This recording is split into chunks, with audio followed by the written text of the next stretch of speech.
Good evening. My name's Mike Witch-Helms with a very unique company called Envira Systems. It's a Florida-based company. It was founded about 16 years ago, and we invented a technology, a system that is so popular with residential communities. It's just absolutely amazing. It's called the Virtual Gate Guard System. That was the first of our products. It's our flagship product. It's the one we're known the most for, and it's what we'll probably spend the most time tonight discussing. I've been with the company for about 13 of those 16 years. And I've been spreading it all around Palm Beach County, and now I've got 3 counties above as well, right up to the tip of Indian River County. And I'm having a ball, let me tell you. There's almost nobody in this niche of security that I have to compete with, at least on the virtual gate guard system. We have companies that sort of like have moved into this space for a year or two, and then they move out. They go on because they decide they just can't make money at it or can't figure out how to do it properly. But like I said, we've been doing it for about 16 years. We invented it, and there's nobody that comes close to being able to do what we do with it. But I'm going to tell you about a few different systems. Again, mostly the virtual gate guard. Company, like I said, has been around for 16 years. The central monitoring operations, that's where the guards are, the remote guards. They're all located over in Sarasota, Florida, and that's just where we happen to have founded the company. The guy that actually created the technology, he's not alive anymore. His name was Terry Wenzel or whatever, and he happened to live in Sarasota, and he was a gate guy. So he was a guy that installed and maintained gates for various communities. And he was getting a lot of requests back then for a higher level of technology than what his customer communities had, but they didn't really want to build a guardhouse or didn't have a guardhouse and might not even have the room for a guardhouse. And he thought, you know, it was right about the time that high-speed internet was just becoming ubiquitous, just showing up everywhere. And he thought there ought to be a way that you could have high-speed internet in the community, you could have guards in another location, you connect the two using high-speed internet and basically deliver the same level of service or better that on-site guards do. So he cobbled together a system, rolled it out to 3 communities successfully. He realized as a businessman that, you know, this thing has legs. I don't really have the capital to grow the business, but this thing's a real business. So he started looking for somebody to either buy the business from him or to inject capital into it so he could grow it. But we ended up being the company that bought the business from him. We spent about a year tweaking the software that he had, getting it ready to kind of launch it. And then we launched it over on the West Coast. And when they came to the East Coast, that's when I joined up. Been very successful. Fast forward to today. This is just the virtual gate guard system. These are not all our customers. These are just the virtual gate guard systems. And you see, we almost can't even see the peninsula of Florida. We have so many here. Right before COVID, we actually expanded into Texas, into Dallas, Texas first. We're now in Austin, and we're headed right now towards Houston. We'll probably be in Houston certainly before the end of the year. So basically, we just have those 2 states we're taking care of right now. But 100% of our operations, our business, other than salespeople, 100% of our operations are still located in Florida, and we don't intend to change that. The virtual guard concept, kind of Terry Wenzel explained it well when he just said, you know, you're going to have guards in one location, you're going to have technology in the community itself, and you connect the 2 with high-speed internet. All of our products and services that we offer are based on that business model. We don't have any stuff that we just sell to a community, install it, and go on our merry way like many of the folks that we compete with. All of our business is based upon remote security for residential communities. We don't sell to commercial entities. We don't sell hardly ever to apartment complexes. For the most part, they're HOAs, COAs, all the different acronyms, CDDs, all the different acronyms you can think of for different types of community associations. And this is what our central station actually looks like. This is not just one we get to pick from the internet. This is our central station over in Sarasota. That's our latest model of the virtual gate guard kiosk. And you'll see some more pictures of that as we go forward. The virtual gate guard solution is just one type of virtual guarding. We have other types of virtual guarding like we use for community pools and other types of amenities. But virtual gate guard, again, is the product we're best known for. It basically has a kiosk that sits out in front of the community. That's a different type of model, of the same type concept. And basically, it does everything an on-site guard does and a whole lot more. And my job is to kind of share that with you tonight. As far as the statistics, we're now doing over 1.2, I think it's actually over 1.3 million transactions a month right now. So we're kept very, very busy. Think of how many visitors come into a regular community and then multiply that across all the communities we have just in the state of Florida. It adds up pretty fast. When you roll up to our kiosk in a car, there's a loop in the ground that lets the system know you've arrived. So you don't have to reach out in the pouring rain and press a button. There's no codes to enter or anything like that. it'll know instantly you've arrived, and a recording will go off immediately. It says, hi, welcome to the community. We'll be with you in just a minute. In the meantime, would you get the name or address ready of the person you're here to see? That's what the recording is saying. While that recording is going off, the signal is actually ripping across the internet and pops up on the screen of one of our guards over in Sarasota. Then they come on live. On average, that takes less than 10 seconds from the time you pull up to the time you're speaking to a live person. Once you're speaking to one of the live guards, on average, it's 57 seconds until you're in. So typically, it's right at 1 minute from the time you pull up until the time you're in the community. And what we found is that's about 40% faster than an on-site guard. So if you have concerns about we're going to create lines or bottlenecks at your entrance, it's just the opposite. You're actually going to have less lines and shorter lines as a result of the virtual gate guard system being in place. One of the things we added that helped this all come about was something called driver's license automation. We added this probably 6-7 years ago. And what we do now is basically anybody coming up to the community that's trying to get in as a visitor, they're going to be forced to put their driver's license in the kiosk, no different than they would be required to hand a driver's license to an on-site guard. The system automatically scans the surface of the driver's license and sends that image instantly over to one of our guards. So they're now looking at a live picture of the driver's license that you provided as a visitor. They're also looking at a live picture of the visitor's face themselves. So for them to do a facial match, they barely have to move their eyeballs. They're literally right next to each other on the screen. Now, one of the things the system does is once let's say you've been allowed into the community, the system is now going to store that image of that driver's license. On every subsequent visit to the community, if you're still on someone's authorized list, one of the residents still has you on their list to be allowed into the community, you're going to roll up, you're going to put your driver's license in, it's going to scan the surface again, it's going to match it up to the one it has on file in the system, and if it gets 100% match, it's going to open the gate and allow you in without even speaking to a guard. That's, again, part of the reason why we're so much quicker than an on-site guard is. It's called driver's license automation. And this is a short video that kind of gives you an idea what this feels like. At Envera Systems, we continue to improve the speed and effectiveness of vehicle intake by leveraging the most innovative and efficient technologies. An ADLR, or Automatic Driver's License Recognition Kiosk, helps our virtual gate guards process visitors quickly while enhancing the security of the community. An ADLR kiosk has an easy-to-use ATM-style license scanner that takes an image of the inserted license before giving the visitor back their license. When a guest arrives at the kiosk, they simply insert their driver's license into the scanner.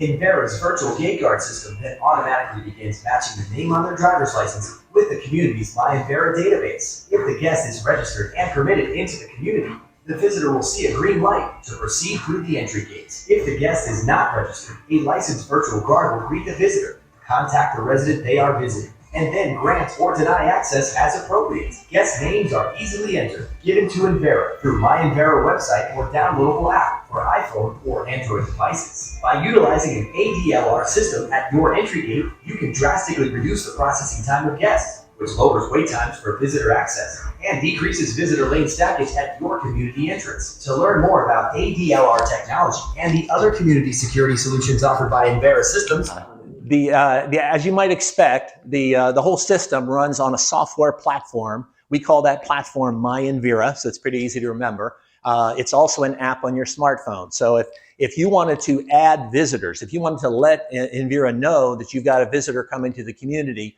and you're sitting in front of your laptop, which is connected to the internet, you can just go to that website, myenvera.com. You put in your username and password and boom, up pops your profile. You'll see your name, address, phone number, everything else. You can make sure that stuff's correct. You'll also see your list of visitors that are in the system under your name. You can then instantly add a new one, remove any of the ones that are there, or just change their access rights. But you're in control of that list. It's something you typically don't have with an on-site guard. An on-site guard, you've got visitors attached to your name. You don't necessarily have the ability to see those. At least I run into that a lot.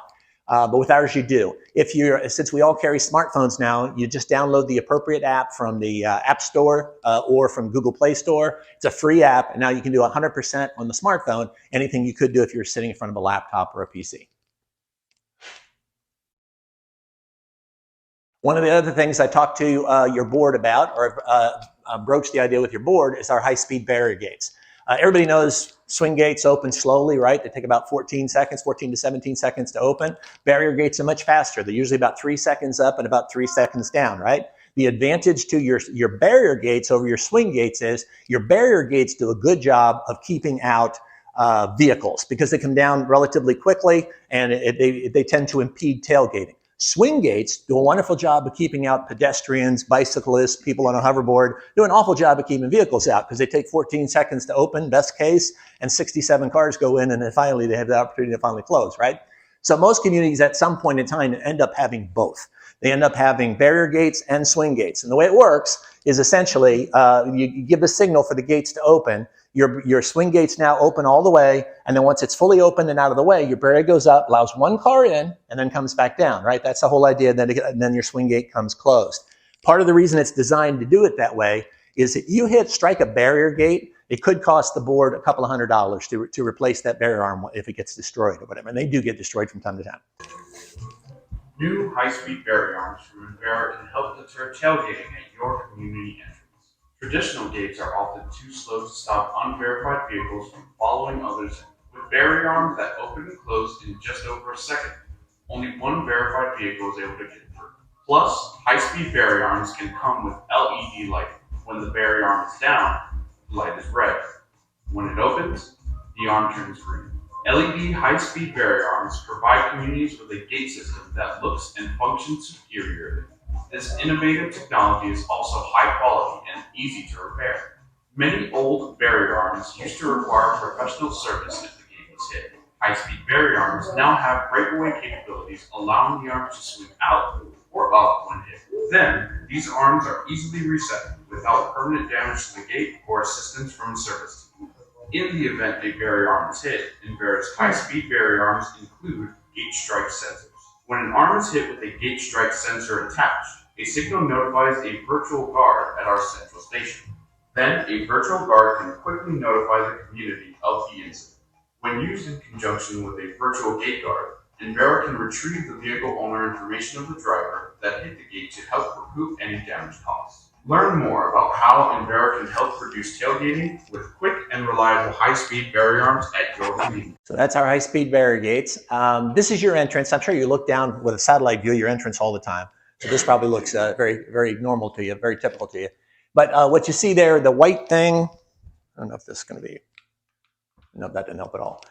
The white box basically is just the roof of the guardhouse. So these are your inbound lanes here. These are your outbound lanes here. The triangles that look sort of like a light purple color or whatever, that's basically approximating the view of an overall camera. So I'll have an overall camera that's getting 100%, capturing 100% of the vehicles that go in through the inbound gates. Have another one over here, it's getting 100% of the outbound vehicles as they're coming through. And then the red triangles is approximating the view of a license plate camera. So it's shooting nothing but the license plate. So we have two for the inbound lanes, one for the visitor lane, one for the resident lane, and we have one for all vehicles as they leave. So we can tell you beyond a shadow of a doubt, the second that a vehicle entered your community and the second that it left the community, and we've got video of that happening. We're also capturing, obviously, the face and voice of the visiting driver on every time a visitor enters as well. The red line you see going across under the road, that's just where we bore underneath the road in order to run our conduit. We never ever cut your pavement or anything like that. And then this yellow line is basically underground conduit again, but it's in the grass, so it's just trenched, put in there with trenching. These are your existing swing gates. We would actually relocate the ones, we're recommending relocating the ones on the inbound lane, moving it back a little bit, and then putting the barrier gates right in front of them, 12 feet high-speed barrier gates. The reason we would relocate them is because you have a natural turnaround right here behind the guardhouse, but right now it's not being, if I remember right, it's not being utilized. If we move the gates back a little bit, then we can use that natural turnaround. Okay? Also spoke to the board about active video surveillance for your pool area. Most communities nowadays, if you're not a 55 and over community, most communities complain about after hours trespassing, vandalism, and worse in their pool area. I was with one community, just went live with the virtual guard this afternoon down in Delray Beach. Number one problem they have security right there now is homeless people. The homeless people have figured out how to get into the community. It's a gated community. It sits right down on the intercoastal. There's a place there where they can sleep without being disturbed. You know, there's outdoor showers for the pool. They said they've even caught the homeless people cleaning their clothes in the pool. I mean, it's just crazy stuff, just crazy stuff. So they're real excited about their active video surveillance going live there. But the way active video works is essentially the cameras are mounted in such a way that they're surveilling 100% of your pool and your deck area 24/7, right? But during the hours where the pool is officially closed, which in most communities is dusk to dawn, the system's looking for one thing. It's looking for a moving human being. It's not affected by a football, baseball, moving branches, moving water, all that stuff. Doesn't care about any of that stuff. But when it sees a moving human being, it actually constitutes an alarm, and it'll notify one of our guards in Sarasota. They now voice down like the voice of God and say, "You need to leave immediately. This area is closed." That usually freaks out the people when they first hear it. And one of two things will happen. Either they'll talk back to us and try to justify why it is they're there. Well, actually, one of three things. Or they ignore us entirely, or they pick up their things and leave. They realize they're busted. One of those three things happens. If they're able to justify that my name is Don, I'm the president here, and I'm just checking on the status of the such and such, great, no problem, have a nice night, we won't bother the authorities. If they pack up their things and go, we don't have to bother anybody. But if they ignore us or refuse to leave, then we're going to contact the local authorities or a roving guard, and we're going to get them in there and get the people extricated. The next morning, our job is also now to take that audio and that video and supply it to your property manager or someone else that's designated on the board, send that to them so that when somebody asks what happened at the pool last night, the property manager, whoever is totally in the know, has the audio and the video.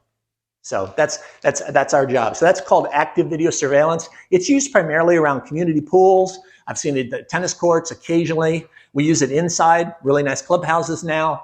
And we've done one or two basketball courts, not many, at least in my area, one or two, but mostly around community pools more than anything. We do use it in gyms, not so much for active video. Passive video would be fine in a gym. And passive video is just like what I'm probably on right now, although I don't see a camera. But passive video just means you're recording 24/7 what's happening. And if something negative happens, you can go back after the fact and pull that video, which is our job as well. We also talked a little bit about community access control. For instance, at the entrance, we would recommend that you have RFID stickers on your windshield in order to get in as a resident to the community. We would put up a long-range reader to do that, or if you already have that, we would just attach it to our system. And then around the clubhouse here, certain doors and gates that they want the residents to have access at certain times of the day or whatever, we would put a key fob reader, and you'd all be issued key fobs in order to get in when you need to visit. And it keeps track of who entered at what specific time. So so if suddenly this TV came up missing, we can very easily run the report and tell it instantly who was the last person that was in the clubhouse, at least who was the last fob, and we know who that fob was issued to prior to that thing disappearing. It says I had a video. I didn't see one. No, I don't think I had a video there. Okay, this is my last slide, and I'll show you a real quick video. This is what I call the Envira difference slide. And it just talks about those things. If you compared us to other people in our industry, other firms in our industry that try to compete with us, these are just some of the things that make us different from them. We have a lot of different situations where we can automatically email people when certain things happen. So for instance, I use that example of somebody trespassing at the pool. We can actually set it up in the system so it automatically notifies Don when that trespassing is happening, or it automatically notifies your property manager that trespassing is happening at that moment in time. They can actually grab their smartphone and they can actually watch the event go down live on their smartphones at the same time.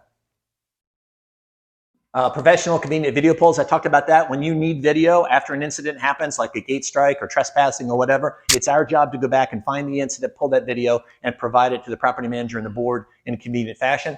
It's also our job to provide that to the police, sheriff's department, or whoever when they need it. We do that all over the state of Florida every day. We store the audio and the video, both here and in Sarasota, depending on the type of video. For instance, if we're just shooting the resident lane and residents are just coming in all day long, well, that's only being recorded locally here in the community. But every time a visitor pulls up to the kiosk in order to get in, that's being recorded here and it's being recorded in Sarasota. Every time we have a trespassing incident around the pool, that incident, since we're interacting with that would be stored here and it would be stored in Sarasota. So you got some redundancy there. That's good. Service liaison, I talked about that with local authorities. Pulling and providing license plate data. I don't think I mentioned that at all. Every time a vehicle comes in the community, if they were to strike one of your gates, or if they were to be involved in a car accident, or they were potentially they were involved in a break-in or something else negative within the community, your property manager can reach out to us and say, "Hey, there was a green panel. The green panel van was in here about 6:30 last night. can you please grab the video of that thing coming in here, and we need to know everything the DMV knows about that plate. So we can do that in a matter of minutes. We can pull the make, the model, the color, the year, who owns it, where they live, how long they've owned it. I can tell you how much they pay for their plates every year because we've got access to that information, and we're allowed to provide that to the community as long as they have legitimate reason for needing it. Checking the live connections. One of the biggest complaints I hear from communities when they're talking about their security cameras they already have, if it's not clarity, it's guess what? Last week we needed it because so-and-so fell by the pool, and we discovered that that camera's been down for 3 months and nobody knew. Nobody had checked it. We haven't used it. Right? It's a very, very common incident when it comes to community security cameras. I used to say we checked the connection to every single camera in the state of Florida once a day, and it was true, once a day. Then it became 3 times a day. Then it became once a shift. That was when it was once a shift. Now it's every 10 to 15 minutes. We're pinging every single camera, every single router, every single iBoot device, every key component of every system we have anywhere in the state of Florida or Texas. We're checking those components. The system automatically tells us if it's unsuccessful connecting to that device. If it tries 2 or 3 times and still can't reach that device, it kicks it upstairs to our remote service team. Our remote service team now has the ability to reboot that device or the entire system it's attached to. If they're unsuccessful doing one of those 2 things, they will automatically generate a service ticket and roll the truck the next day with the technician to fix it. Community has no idea there's a problem, and here comes Indira rolling in to save the day to fix whatever it is that went wrong. And so we end up doing probably 85% of our service calls are self-generated. They're not a result of a community calling us saying we need something. It's because of our service team. We're finding the problems ourselves. We automatically schedule our service calls, check status of every component while we're there on site. We never close. Our central station is open 24/7, 365 days a year. So if you ever have a question or an issue with Indira, doesn't matter what day of the week it is, doesn't matter what time of day or night. We are there, we are available. It's an 800 number, and it's not very hard to reach a live body. And then last but not least, for the board and for the property manager, we do install viewing software so that they can look through those cameras, like that one example I mentioned earlier on a smartphone. And we'll provide the ongoing training, the support they need in order to be able to view those devices. Because you might have that. We've connected you to the cameras at the pool, and you can use it for 3 months. And all of a sudden now you want to use it, and you realize I don't have the username and password anymore, or I forgot how to use that software. Well, we're there. You just call Indira, and they will walk them through it. They'll support them. Thank you so much for holding your questions to the end. I appreciate it. I didn't even remind you of that. I think Don did, but I'm happy to answer any questions you have about any of those systems. Yes, sir. Oh, I'm sorry. One thing, Mike, because we're recording that, what I ask you to do is when you take a question, repeat the question back so it shows up on the video. And I'm not the best at doing that, so you guys remind me if I forget. What's the protocol for first responders? How do first responders get into the community? Essentially the same way they do today. For instance, your fire department gets in today probably using a Knox key or an SOS device, which uses a chirping siren. They will continue to have those devices at the entrance, and that's how they'll get in. The police get in by a guard seeing it's a police car, and he reaches for the switch and flips the switch. We do the exact same thing from Sarasota. We look through the camera, we say, that's a police car, and we hit a key instead of flipping a switch, and up goes the gate, and in they go. An emergency squad that's part of the fire department, they'll use the same Knox key or SOS, one of those, whatever's required in this area. Yes, sir. Couple things. Yeah. The coil in the ground, that works in all inclement weather and fog and all that other crap. I'd like to tell you, the question is about loops, how reliable are loops in the ground. I'd like to tell you loops never fail, and I would be lying. Because loops still go bad. They're one of the weaknesses in any gate system. If you have any experience with gated communities or whatever, one of the things I've always struggled with, we need better technology, and there are a couple that are kind of coming out right now. Loops are still the best, but it's far from ideal. And a loop will last usually about 18 to 24 months, and then it begins to fail. When that loop begins to fail, it's not tough to replace. They literally, you can see where the loop was put down if it's in asphalt. And they literally pull up the old loop sometimes. Other gate companies sometimes will just put down a fresh loop. They won't even mess with the old one. They just leave the old one in place. But it's literally just cutting the asphalt slightly. They lay a wire down in there, and then they have this little asphalt product that goes right over it. So to replace the loop is not difficult, but it is one of the weaker components in any gate system. It has nothing to do with ours, but any gate system, loops are not the best. And that brings me to my second question. Sure. What about sure in the fine details of the contract will be the cost of, what about coming out to repair that loop? What about coming out to fix that camera out in the pool? Almost what are the costs? How do the costs work when it comes to maintaining our system? Almost every system we have out there in the field is under a service and maintenance plan. It's part of that long-term business model that we have with all of our customers. We're not in it for the short term. We don't want to come out and install stuff and go on our merry way. We made our profit, we're done. Now, everything is designed for a long-term relationship. So since it's under service and maintenance, we can come out one time a month, we can come out 6 times a month, doesn't matter. You're paying the same dollar amount for service and maintenance on 100% of your equipment that we've installed. And boards love it, because boards know exactly what they're going to pay to Envira every single month. They're not getting all these surprise bills like they are from a lot of their other vendors. You're very welcome. I'm going to go back to that second, and I'll come back to you, I promise. I have a question Yes, for the sir. president. Okay. I didn't know this was going to be a sales pitch. I thought this was going to be a question about whether we want technology or not. I'd like to make a statement, but I don't have a question. May I do that? I haven't been to a meeting in 20 years, and I thought this was so important to me. I was wondering if you'd allow me to make a statement. Sure. Thank you very much. My name is Jeffrey Shear. I've lived here for 30 years. I have something to say about the way this place is run. I think that you guys do a spectacular job. The common areas, the landscaping, everything has been beautiful. However you've been running this, so the weekend to come to these meetings, I don't vote, I think you've improved on what you've done. I came to this meeting after 30 years of being here. I raised my family here. My daughters only own one home, and I think it's the most spectacular community there is. The reason I'm here is because I don't think that we should do any technology ever. I think it's a no, no, no. We have the most elegant small community other than Eagleton and PGA National, and they went through the same thing and they mutinied when they tried to get an electronic system. The human factor is what distinguishes this community from any other. And also, because my best friend is the #1 sales agent for Keller Williams in Palm Beach County, tells me it also increases sales value, which is quantitatively checkable.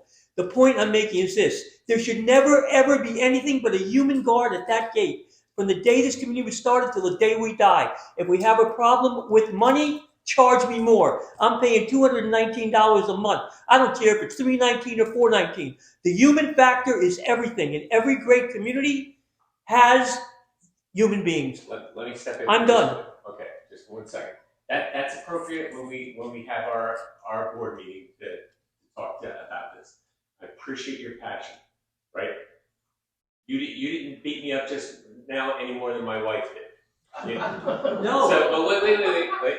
I applaud What you. I'm- but what I'm- I love it. I What love I'm it. saying This is paradise. Right now, it's not a sales pitch. It's education, right? This gentleman does work for a particular company, right? He is going to push his company. I'm not surprised. I didn't know that. I thought Right. it was a Q&A to me. But it's just Anyway, it's just I'm a done. matter of letting people know what kind of technology is out there. I'm done. All right. Okay. I'm sorry.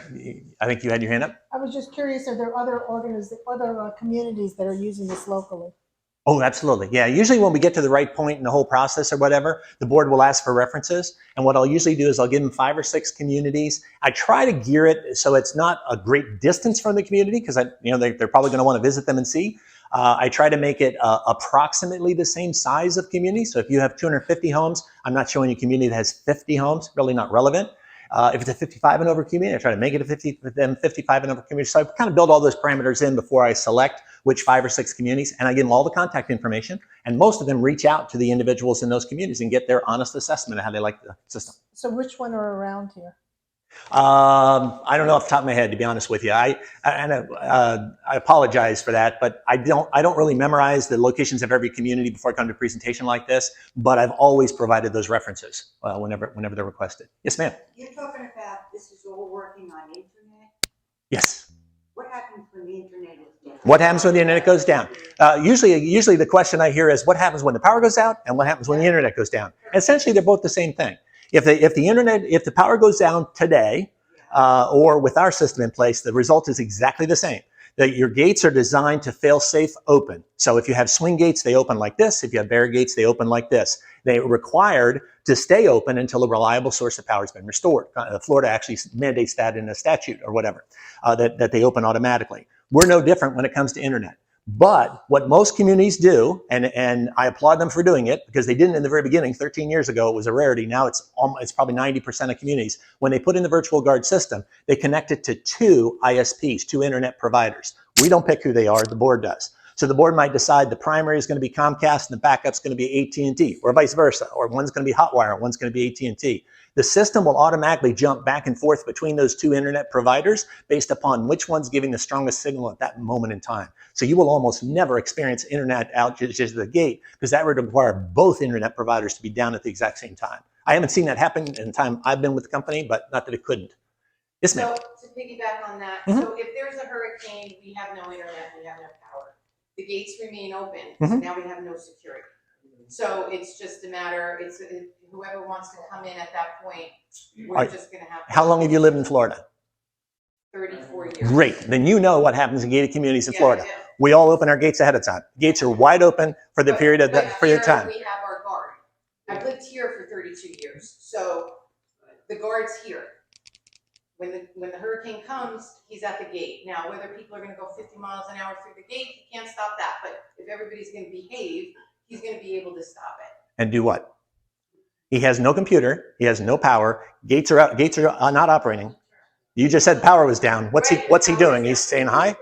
No, you can use his cell phone than somebody not being there at all. But honestly, if you actually think it through, you'll realize there's really nothing for the guard to All do. right, so I Yeah. get that. All right. Okay. I have a couple more questions. Though. Sure. So everything you said is hitting servers and it's going to servers, the information, the videos. How long does that information get held? I saw that you said it was archived. How long does that get archived? I would. The video is being the question was how long is data being stored? I assume in Sarasota you're talking about. The data that's stored in the community itself is anywhere from 4 to 6 weeks, and it's actually as today is going on, the video from 6 weeks ago is falling off as all NVRs work that way. Essentially the same thing is happening over in Sarasota. We guarantee over there that we will store it for a minimum of 1 year. And the reason we do that is you could have litigation that could come up 6 months down the road, and you'd be glad that it was there. I have people come in here and I live on Riverfront, so people go 50 miles an hour down that street. You get a plate. I called the gate. Oh, we don't have it anymore. It just went in. That doesn't help me. Right. So that means I have to get in my car and either chase this thing down, which I'm not going to do. Right. But somebody's going to get killed. Right. So if I had a license plate and I could call the gate and they had it, even though it was 2 days ago or whatever, that would be something that would make me comfortable. Yeah, even if they came in the resident lane, we're still going to have it for 4 to 6 weeks, because it's all being stored locally. If they came in the visitors lane, we've got that whole transaction for a minimum of 1 year. Okay, and then the last thing, because you put it up there, the clarity, because that's been like an issue too. And I came in a couple minutes late, so I'm sorry, but the clarity of the video, has anybody seen it? Like, is it? I have. It's clear? incredible the difference. Okay. Because that's another thing that was a problem. So. Yeah, and you got to remember too, when you're talking about video clarity, video quality. Usually, it's our job to go back and find the incident and pull that and provide it to the board. So if those cameras aren't giving a usable level of quality video, it just makes our job harder too, because we're the power users of the system. When it comes to pulling video, communities themselves are almost never, and Vera communities are almost never pulling their own video. It's always us, and there's no additional charge for that. That's just built into our normal monthly fee. Yes, ma'am. One more question. Sure. We have an opening for people who are walking or biking. That's getting close. That's getting close to us? Yeah. We're in the permitting process right now, and that whole side next to the entrance is going to be closed. Okay. Just running into a survey problem or whatever. That's an arm halfway up. You must have half a question. We could go in and out of this gate, but we could also leave through Riverbank. So you're going to be putting a device on Riverbank and monitor leaving over there? Yeah, the question has to do with the Riverbend entrance. I have not been asked to quote anything for wherever it is Riverbend ends and you guys begin, because I can't tell from Google Earth where that is. But wherever that happens to be, what we would probably recommend would be something, remember I mentioned passive video surveillance? I'd probably recommend passive video surveillance that's just basically taking a picture of every vehicle that's entering through there and every license plate that's going in or out of that point. But somebody would have to tell me where that is. Yeah, no, I'm familiar with the community. Yeah, because you guys are kind of You're almost like two communities, but you share one road. Yeah, at least one road. And just that, to kind of go on top of that, it's also Riverbend is, Yeah, we looking provide, at, we provide. we provide the information for them. It's their board. They're looking at it. Yes, ma'am. How often or not is there a glitch in the system when it does go down?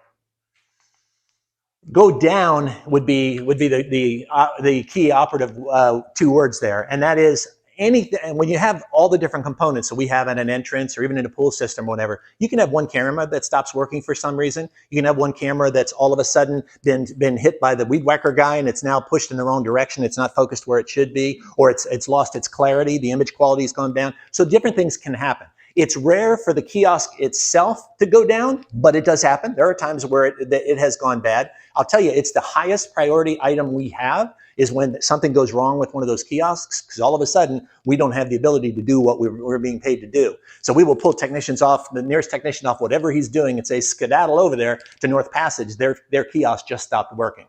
But different things can go wrong. I'll tell you this, in 13 years with the company, I have never had a customer ever tell me that they left us because it took us so long to get out there and repair our own equipment, or that they were thinking of leaving us because it takes us so long. I just never hear that complaint. I get accolades all the time about how fast our service guys are to repair our equipment, but I never hear the opposite. Oh, yes, sir. Where will the nearest technician be? That's an excellent question. I'll be happy to provide that to your property manager. I'll make a note of that, and I'll let him know. I don't know off the top of my head. I know where the nearest one is to where I live.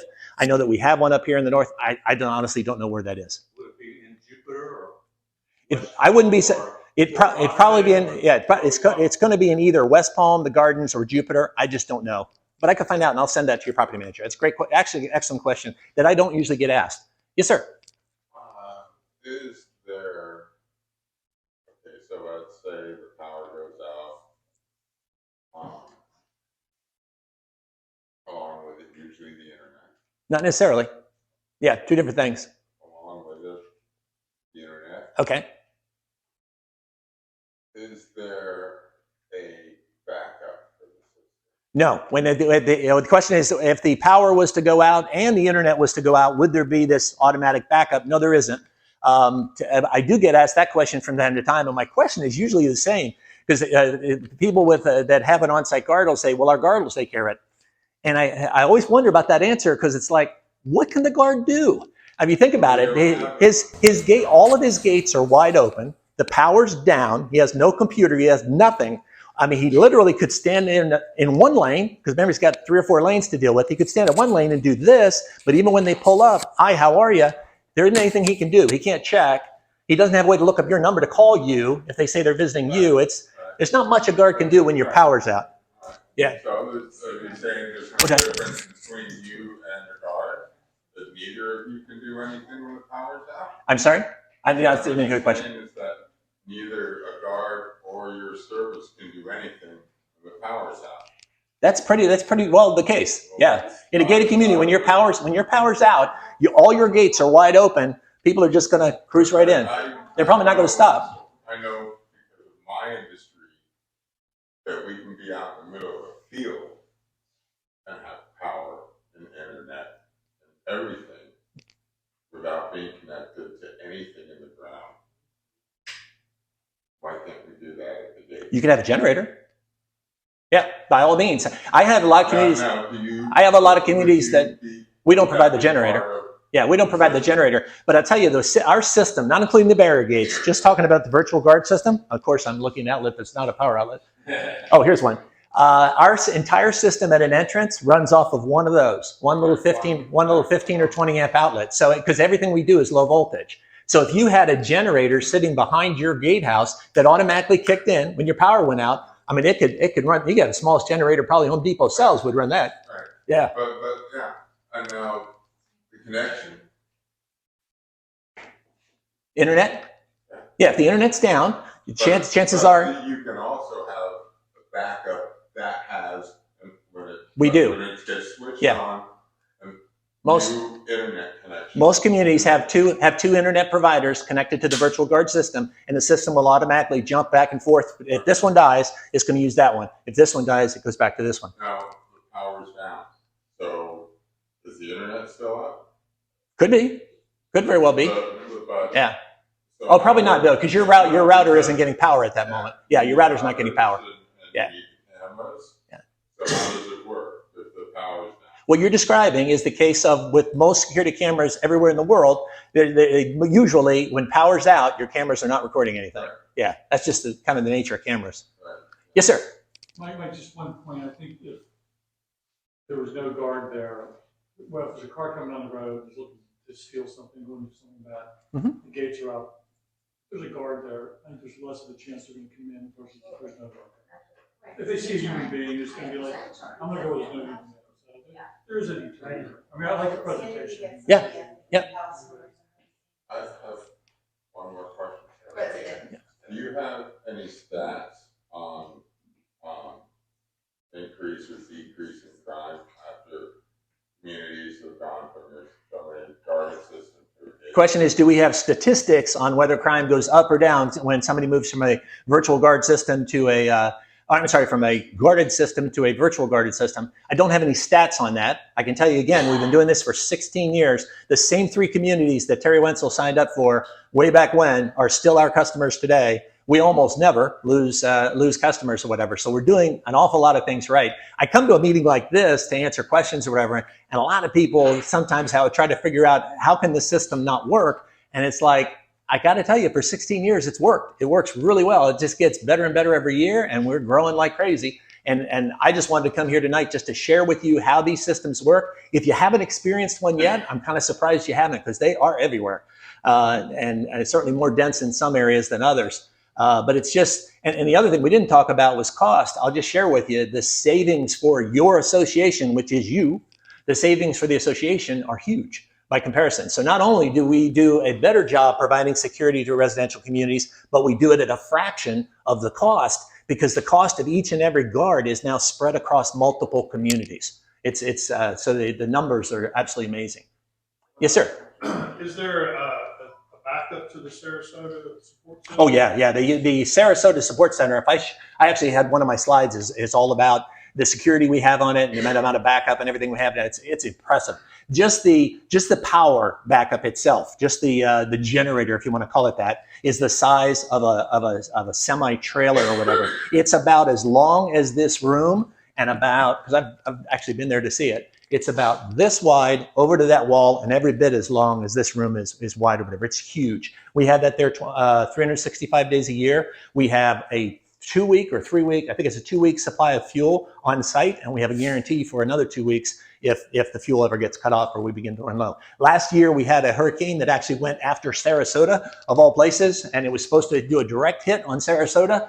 We got lucky. We not only didn't have to use our generator, we never lost power. We never even lost power for a couple hours, which nothing we did. It was just kind of luck, but worked out pretty well. Does that, you see a hand in the back? Oh, yes, sir. That's physical backup. Do you have a cybersecurity review for your company? I don't know about a cybersecurity review. I know we have all sorts of cybersecurity in place, and I can get you the stats on everything we're using for that. We also have something that you didn't ask about, or nobody's asked about yet, and that is what happens if a hurricane was to take out the central station in Sarasota. Because remember, we got communities all over the state of Florida and now Texas that are depending on us, right? We actually have a national security contract with a company that has these bunkers, for want of a better term, these data centers that they have in different strategic places in the country or whatever. And our contract says that within 2 hours of us notifying them that we need them, they'll have our system up and running. The only thing we have to do is provide the staff, which we practice every year. It's actually supervisors that we send. And the two that we expect to use most often, I don't know what they're going to use for Texas, I just never asked. But we have one in Atlanta we can use, and we have one down in Miami. We think the Miami one's going to be the one that we would logically use first, but it depends on where the hurricane's coming from. If the hurricane's barreling down on Miami and is supposed to go towards Sarasota, then we would probably be using the one in Atlanta. But we didn't have to use one last year. Yes, sir. In terms of residents entering the community, is it similar to now where you have a logo on the car or a sticker and the device reads it? Go in? Yeah, to refresh my memory, how do the residents get in today? Barcode. Okay, and you've got it on the passenger side then, right? Right. What I'm a big proponent of is if your happy with what you're using in the resident lane, I'm a big believer if it's not broke, don't fix it, leave it alone. So what we would do basically is take your barcode reader and we literally just plug it into our system. Now we're managing that lane, even though you've kept the same barcode reader and you've got the same barcode stickers on all your cars. Yes, sir. Are there some cars that your loop will not detect, like aluminum cars or plastic cars? That would be true, but that would be anybody's loops, not just our loops. The question is, do the loops not detect some things? And you're definitely right. A loop, an underground loop, is basically a magnetic wire. It's about this big, or well, actually, it can be any size. But what it's looking for is the amount of steel that you would find in like a 30-gallon trash can lid. When it senses that steel above it, it says, "Oh, there's a car above me," and it does whatever it's been trained to do. So if you came along in a golf cart, let's say, that doesn't have a whole lot of steel underneath it, it's probably not going to see it. It's not going to detect it or whatever. In our case, that wouldn't be a great big deal, the virtual guard system, because we do have a loop right in front of the virtual guard system like I talked about, but we also have a green button on that thing, on the kiosk. The only time you use the green button is if you're coming up to the kiosk and you want to talk to somebody in Sarasota, but you're not in your car, because we're not going to know you're there. So at that point, you have to press the green button, and that makes the connection to Sarasota, and now you're talking to a live guard. So I'm glad you mentioned that, because there will be times where you're trying to get in the community and you're on a bicycle or you're walking in or whatever, or you just have a question, you want to talk to somebody in Vera, you literally will push the green button or we won't know you're there. Well, I'm gonna ask the question I'm really surprised I wasn't asked. Why are we even looking at this at all? Yeah, because I've had a few people in the community say, "Hey, you know, Tom, what trouble are you trying to stir up this time?" But it's kind of three-pronged. We've had, like, over the past few years, we've had some security issues. The guard companies that are finding it very difficult to find good quality employees. As all of us, so there's a lot of us in this room that are in business. You know, they're having trouble staffing. With some of the people they've hired, they're having trouble with deals. You know, this week here we had to address a guard.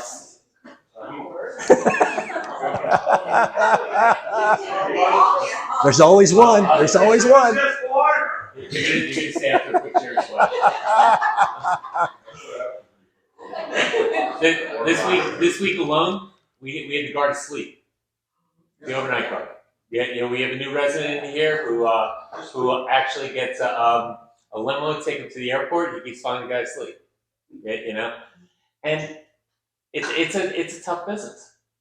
The other objection I had was when certain things came up with tailgating and people coming into the neighborhood. After I investigated what we were actually paying for, the guard's not allowed to interact with anybody. He's not allowed to leave his post and go and see where this car that tailgated in. So we don't even know where they went. It's our number one cost. And that's our last read, but it is our number one expense of the year. And it's going up the last 2 years. They've made it very clear that they have to continue to raise that price. You know, we've been able to hold the line how many years now, Henry? 4 years? Yeah. 4 years. We haven't had an increase. You know, and some people are going to feel it with. In the common area. Yeah. You know, but there's other things we can do with that money. The difference in the two is 150,000 miles a year, right? If we make a change, got my attention. Yeah. So, but no decisions made, no board discussions happened. Yes, sir.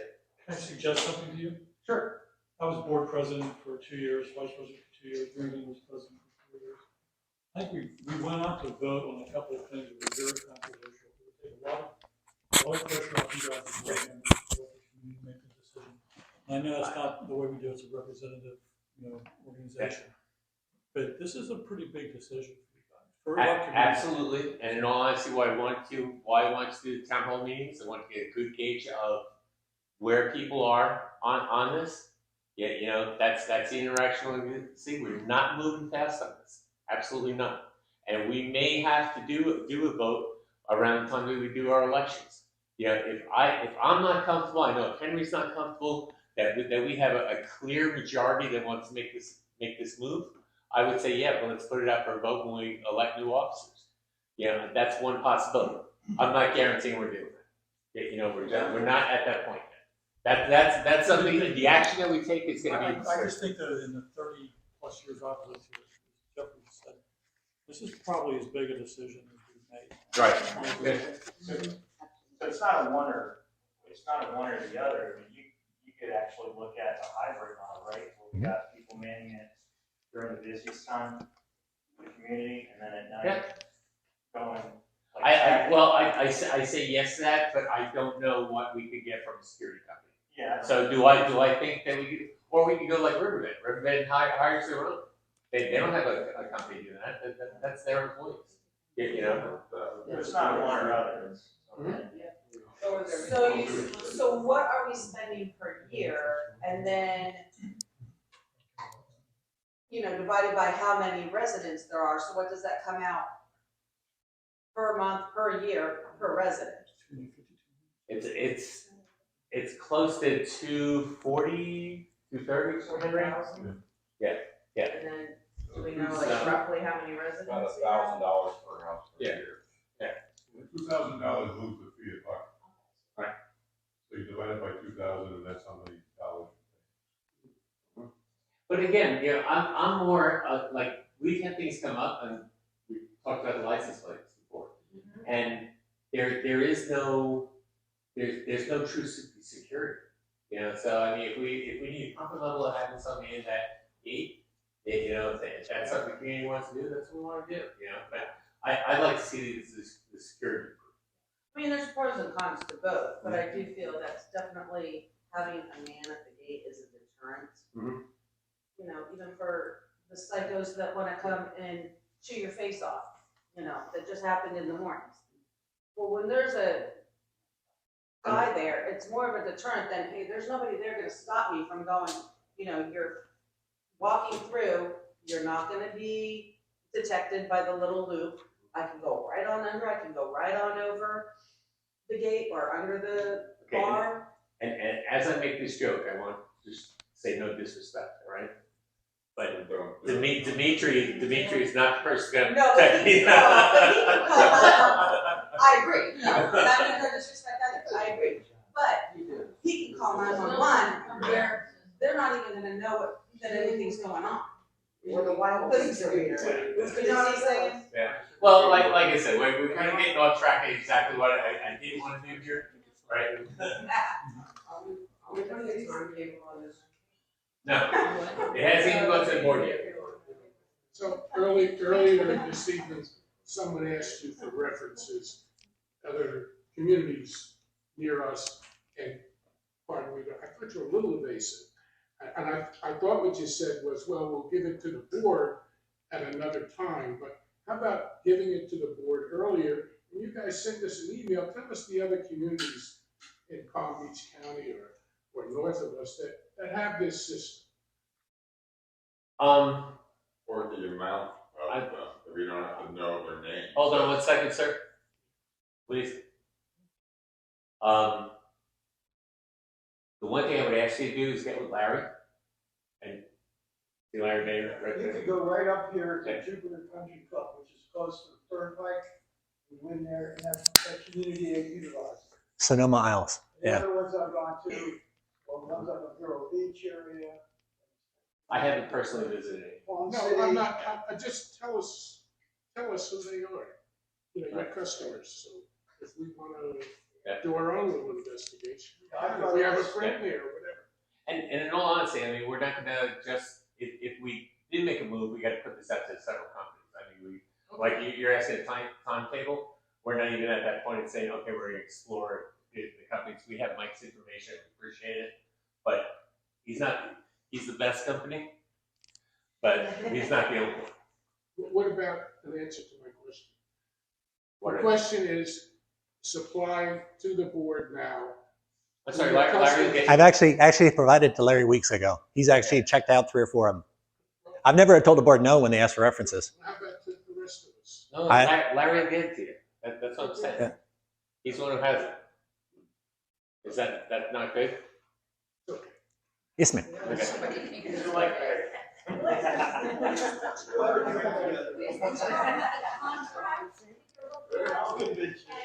for how long do you guarantee guarantee those rates? I don't usually hear question number 2. Question was, how long is our standard contract? Great question. And then for how long do we guarantee the rates? The standard contract is 3 years, 36 months. At the end of 36 months, if we don't hear anything from the community, but contractually or whatever, then it renews for 1 year at a time after that. Kind of standard, pretty typical. As far as rates, the boilerplate language in the contract says that it'll go up 5% a year. Now, piggybacking on what Larry just said, most guard companies last year went up 25 to 30%, and they told their customers they're going up 25 or 30% the coming year too, which is the year we're in right now.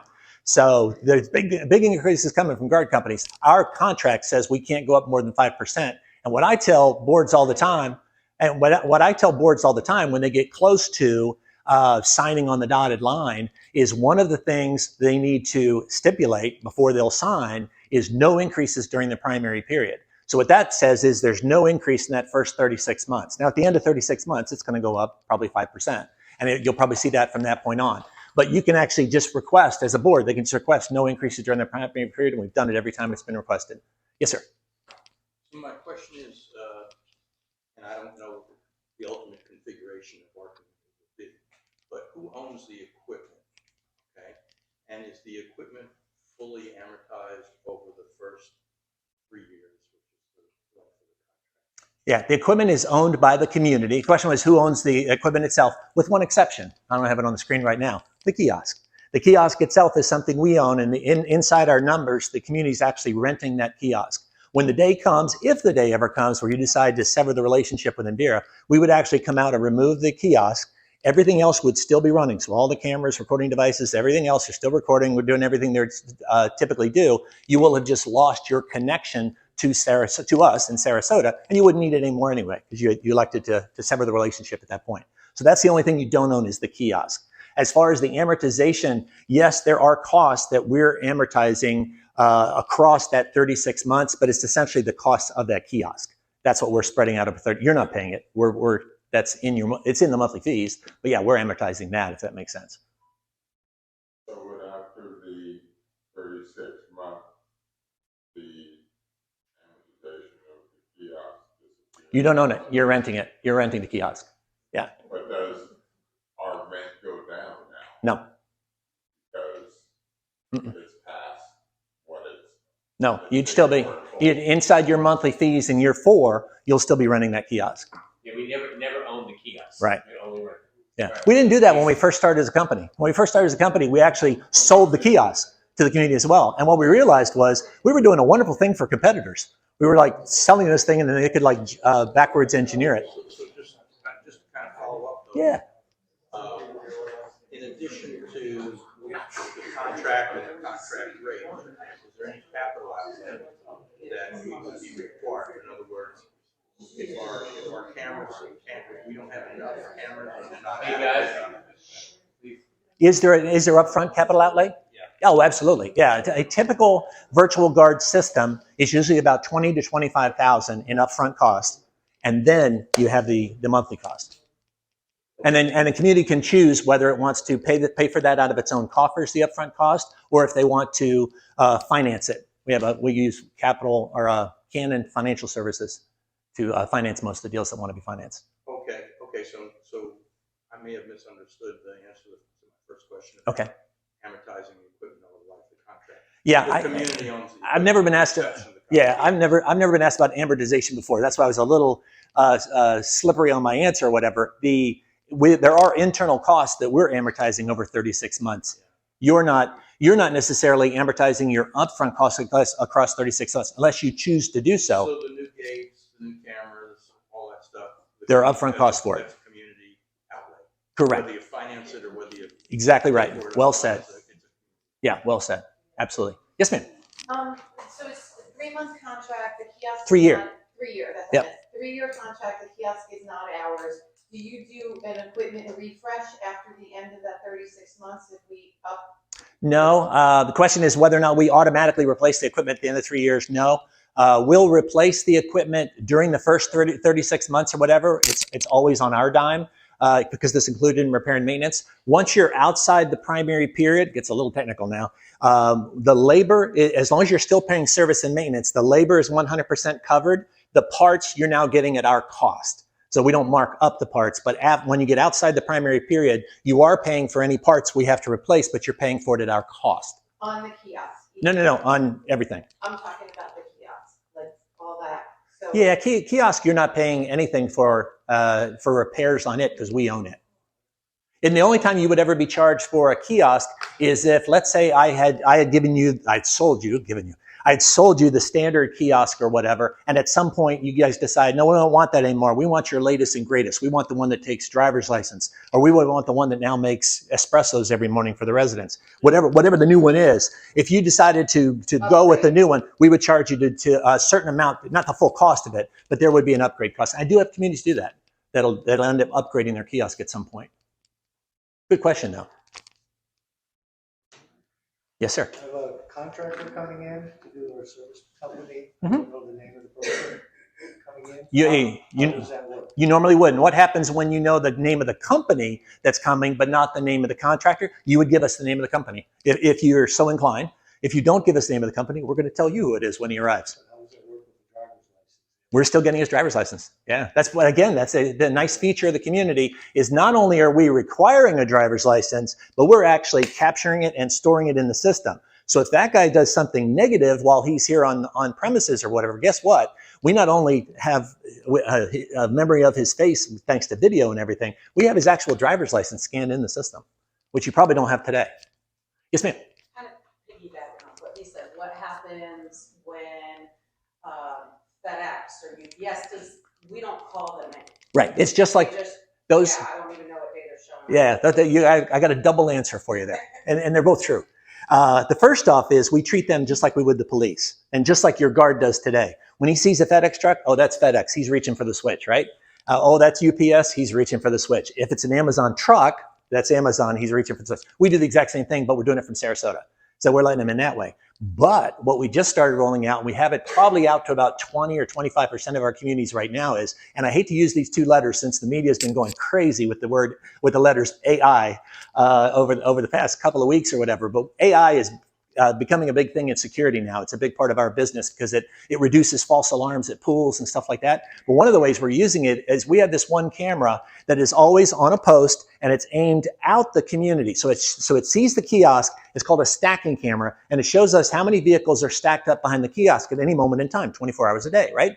Well, we thought, why couldn't we train that camera to work just like a human being? When it sees a FedEx truck, go ahead and open the gate. When it sees a UPS truck, go ahead and open the gate. And that's exactly what we're doing now. And it's amazing.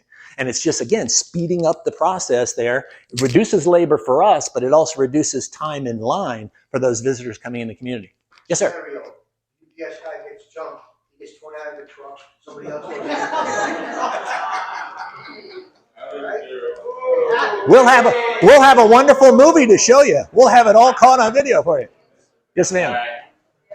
Since you're mentioning Yeah. I'd like to know more about your privacy statements. And also, for the police to receive that information, do they need a warrant for that information? Or is that just given to them? Well, wait just a minute. I think when 2 or 3 people leave, it'll get a little quiet. There we go. Your first question was, is there a privacy? Well, I'm just wondering from a privacy standpoint. For a privacy standpoint. Who selects? Excuse me. He's got to lose control of the room. Yeah. Hey guys, just hold it down for just 1 minute. If you're leaving, just leave quietly. You have the perfect voice for president of an association. From a privacy standpoint. Yeah, who has access to the data? Who can request the data? And if the police is looking for the data, do they need a warrant for the information? The only one we're giving video to now, I shouldn't say one. The only people we give video to now are board members that request it, and usually property managers. And probably 80-90% of the time, it's the property manager who's actually requesting it on behalf of the board. Oh, and the police. We're actually giving it to the police quite often too. That's the only two groups that we give that we would ever give video data. If you contacted Indira and said, I need to see the video of this, we would not provide you with the video. We would provide you with the results of that video. So if there's an answer to a question that we can give you, we'd give you that. We would also provide that video to your property manager. If he or she chooses to show you, that's on them. That's not on us. And I forget the second half, something about the police. No, I'm wondering, the police need a warrant to get that type of information. I don't believe so. I've never been asked that question. I don't think so. It's a good question, though. Yes, sir. How does it work if you have for someone visiting you, say, come visit you, whatever, how do you, what do you call a certain number? Yes, good question, because I ran across this so quickly. Hey, Larry.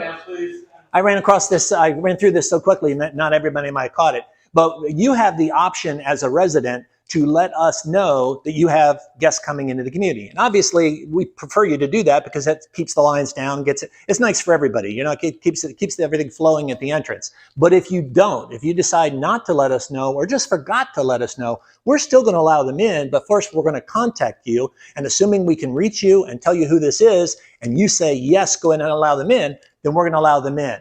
But if you're going to let us know in advance, we appreciate when you do it, there are multiple ways to let us know. The most common is to either go on the internet and to that website, myandera.com, and put it there, or to put it in the phone, on your smartphone on the app, or call the 800 number and tell us, I've got so-and-so coming into the community on Thursday morning at around 10 o'clock. Yeah, please let him in when he gets here or whatever. And we'll type it in for you. How does the system know it's a resident versus somebody else who? Good question. When you call, you're going to indicate your name, you're going to indicate what community you're from, and you're going to give us your password. And your password is usually like a 4-digit number, which you can change as often as you like. We'll start with the last 4 digits of whatever phone number we have on file for you, but you can change that password anytime you like and as often as you like. Because somebody may actually hear that password, like you're riding in an Uber car, and you use that number or whatever, and they hear it. As soon as you get back to the house, you can change it. Yes, sir. Oh, no problem. I'm paid by the question. So it works out well. Do you have any information concerning the impact of the unmanned gate versus the manned gate on the prestige or the value of the community? I would think people look at a manned gate and look at the community and think it's a little more upscale than if there's no manned gate. Let me take that. Absolutely. I had some conversations with several real estate specialists, and right now that is changing, right? And it's generational, right? I mean, the people who are going to be buying these houses are not us. Yeah, you know, they're my son. You know, 36 years old, 38 years old, 40 years old. You know, they're not turned off by AI or digital recordings. They're not turned off or impressed by men gate. Yeah. So from a real estate perspective, along the same lines, as long as it's a gated community. Yeah. Yeah, and I usually hear the same thing from realtors too. I hear there's a big difference between ungated versus gated.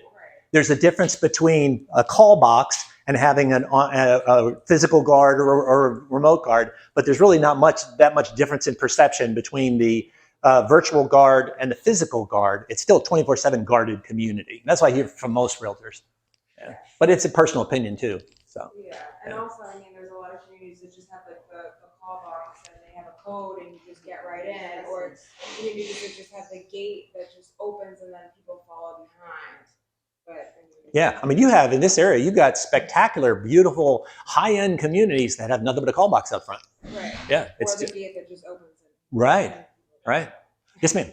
You've been holding your arms on it for a while. I know. This might be dumb, but no. I've done this. Leave my house without my license. So if I come in and I'm a guest and I don't have a license, can they just go by my word if I call them in? Or they have to provide it? They will, but an even better or an extension of that question is, when will I, as a resident, be using the virtual guard kiosk? I get that question a lot, and that's actually a fair amount. It's every time you come back to the community and you're not in your own vehicle, you can't use the resident lane, right? You have to come to the visitors lane. So instead of talking to, was Dimitri one of your guards? Yeah. Instead of talking to Dimitri, you're gonna be using the virtual guard system. Normally, you'll have your driver's license with you. You'll pop it in there, and that'll tell us you're a resident. Up go the gates, and in you go. If you didn't have your driver's license with you, you would pull up and you'd tell the honest truth. I live here. Here's my address. Here's my name. Here's my password. That this gentleman was just talking about. We're gonna let you in. We're gonna tell you to have a nice day first. Okay, so but if it's a visitor, then how would they? They're not getting in without a driver's license. Let's say you. Okay, I see where you're going now. Like, let's say I'm a visitor and and you don't have a driver's license. I guarantee it's happening today. I guarantee it's happening today. And what we do ahead of time is we ask the board, how do you want us to handle this in your community? And there's a difference in boards. Some boards will say, no problem, just call the resident, find out if she's really waiting for this guy. He doesn't have a driver's license with him. If you confirm that, then go ahead and let him in. We did capture his vehicle, his plate, his face, and his voice all on video. So we've got all that. We just don't have his driver's license, right?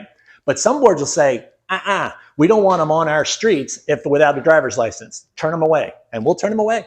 And the board can change that as often as they like, whenever they want to. Yes, sir. I think the upside is that we have had a very, very low crime problem. I mean, I'm not worried about crime. I'm worried about me being able to get back into my development. I forgot my license. I'll get you one of those things going on your neck. You get a license. That's what I need. Yes, sir. If somebody comes to visit me and you can't reach me to let them in, is like a chain of command as far as second to call? Can you guys call? Yes. Yeah, we'll have every one of your residences in the community, and we'll have everyone that lives in that house will be listed in there or whatever. So if we don't reach Bob, we're going to call Sue. If we don't reach Sue, we'll try Linda. We'll go down the chain trying to get an answer. But if we don't get an answer, we're turning them away, which is the way it should be. Do you have the Gate Access app now? Do you use that app? Yeah, I love that app. It's very similar to that. It's actually a little bit more. Remember, too, you can also if you know you're not going to be home, you're going to set it up with us. You're going to tell us that the guy coming to fix my sprinkler pump is coming on Thursday morning, and I got a doctor's appointment. I'm not going to be here. So you just put it in the system. He gets in, fixes the sprinkler, goes on his merry way. Yeah. One last one. Oh, sure. I was going to say, how do you know it's the last question? You have the remote cameras. Do you have capabilities of saying put one down halfway down the road and catch somebody speeding? We can. Just the question was, do we do cameras inside the community? The one thing I'll caution you is every camera, I don't care whose camera it is, every camera that's put up has to be put on common area. That's a trick sometimes, finding common area where you want to put the camera, because people typically don't want it in their own property. And if you put it on their own property, if they ever get mad at the board, guess what? There goes the camera. It also needs power and it needs internet. So it's going to need all three of those things: common area, power, and internet wherever you place the camera. And that can be real expensive and real tricky real fast. So I have lots of communities that'll talk about, oh, we're going to put cameras on every street in the community, until they see a quote. And they're like, no. It's nice to have. It's not a need to have. Yes, sir. Do you notify the residents when someone has legitimately come through the gate for them? So absolutely. We didn't use. Is there a text notification? Yeah, we didn't use it a lot of years ago. The question is, do we notify you when someone gets in under your name? And probably about 6 years ago, we added this feature, and it's nice. You can set it up to be notified by text, by email, or by push notification, which is the most urgent of the three. All those three, two of those three, or one of those three, or none of those three. But it's your choice. But you have to opt in. We start at 0. We're not notifying you at all. And then you pick which of those three you want to be notified by whenever anybody gets in the community. And people love it. People do love that feature. Is that individual owners or before? That's you, individual owners, individual residents, yeah. Okay, you guys are great on questions. Yes, sir. Detail question. Yeah. When I authorize a contractor to come to my house, do you have an expiration date for that authorization? Yes.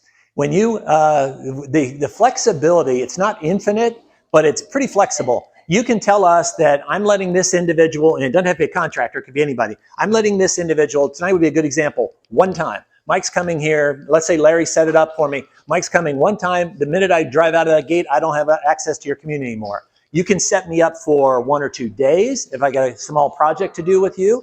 You can set it up so it's only certain hours of the day, it's only certain days of the week, or you could say, hey, this guy's going to be doing my kitchen cabinets for the next 2 weeks. So I want him to start his access on this day. I want his access to end on this day, and the system will do that automatically. Yep. Okay. I'm out of breath. Thank you very much. Thank you. Thank you.